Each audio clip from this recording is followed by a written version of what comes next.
Guys, mayroon akong ibubulong sa inyo guys. May naghihingalo guys.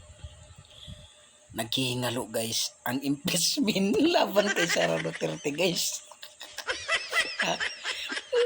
Ang mga vlogger ni Bongbong Marcos guys. Ang gagalaiti kay Escudero guys. Paano naman kasi inurong uli ni Escudero ang impeachment ni Sara Duterte na malabo pa sa sabaw ng pusit. Guys, kumbaga sa taong may sakit guys, naghingalo, kailangan ng ilagay sa ICU guys. Ay, kayong mga BBM lagi, huwag na kayong umasa dyan Kaya sinadya na ni Escudero yan para makapasok ang mga bagong halal na senador na kakampi ni Sara para hindi mapalitan siya sa pagka-presidente sa Senado. Naintindihan nyo?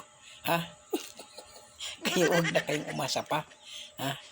Nabula kayo ni Escudero.